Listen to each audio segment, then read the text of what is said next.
చెప్పండి, ఏంది ఈ సంఘటన? ఇంత ఈ ప్రభుత్వము మహిళల ప్రభుత్వం అంటుంది, ఇంత అరాచకాలేంటి? నిజంగా ఆశా వర్కర్కు చేతులెత్తి దండం పెట్టడం కాదు, పాదాభివందనం చేసినా తక్కువనే. 24 గంటలు ఎవరికైనా పని గంటలు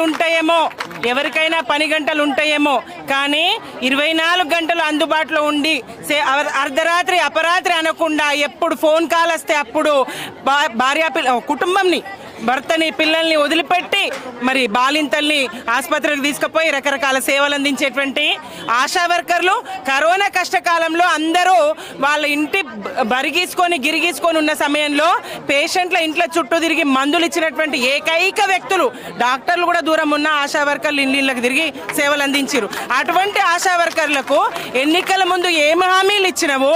ఎన్నికల ముందు మరి గతంలో బీఆర్ఎస్ ప్రభుత్వం ఏదైతే వాళ్ళకి చెప్పిందో అన్ని చేస్తూ వచ్చింది. 500, 1100 వేతనం కాడ నుంచి మరి 9000, 10,000 వేతనం వరకు వాళ్ళకి పెంచుతూ వచ్చింది.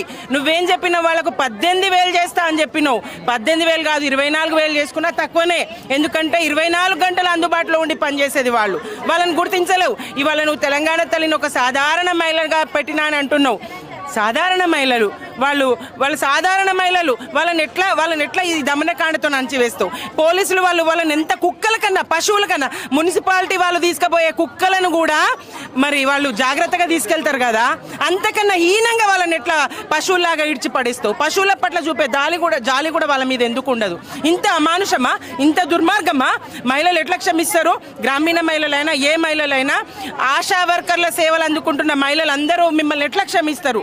తెలంగాణ మహిళ ఎట్లా క్షమిస్తుంది? రేవంత్ రెడ్డి, ఇది నీకు న్యాయం కాదు. నువ్వేం హామీ ఇచ్చినావు? నెరవేర్చమని అడిగినరు. నిన్నేం గొంతెమ్మ కోరికలు వాళ్ళు అడగలేదు, నువ్వు చెప్పంది వాళ్ళు అడగలేదు, కొత్త ఏం వాళ్ళు అడగలేదు, వాళ్ళు కాని కోరికలు ఏం అడగలేరు, అలివి కాని కోరికలు ఏం అడగలేరు. నువ్వు ఇచ్చిన హామీ నిలబెట్టుకో. సంవత్సరం గడిచిపోయింది, నువ్వు ఇచ్చిన హామీ నిలబెట్టుకోమని శాంతియుతంగా, సామరస్యంగా నిన్ను అడగడానికి వాళ్ళు వస్తే నువ్వు ఎట్లా వాళ్ళను పశువుల కన్నా హీనంగా చూస్తావు? ఎట్లా ఇడిచిపడేస్తావు? ఎట్లా గాయాల పాలు చేస్తావు? ఎట్లా ఇనుప బూట్ల కాళ్ళతో దొక్కుతావు? ఇందిరమ్మ రాజ్యమా, ఇనుప బూట్ల రాజ్యమా ఇది? ఎట్లా అణిచివేస్తారు? ఎట్లా దొక్కుతారు?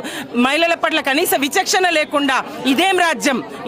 ఈ పోలీస్ దమనకాండ ఇది కొనసాగవలసిందే. ఇప్పుడు కూడా ఈ గాయపడినటువంటి మహిళలు ఎవరైతే, ఆశా వర్కర్లు ఎవరైతే ఉన్నారో వాళ్లకు సంఘీభావం తెలపడానికి బీఆర్ఎస్ మహిళా విభాగం వస్తే కనీసం లోపలికి ప్రవేశం ఉండదు. ఎంత రోపార్టీలు బట్టి నెట్టిపడేస్తున్నారు. ఇదెక్కడ న్యాయం? మేమేం దౌర్జన్యానికి వచ్చినామా?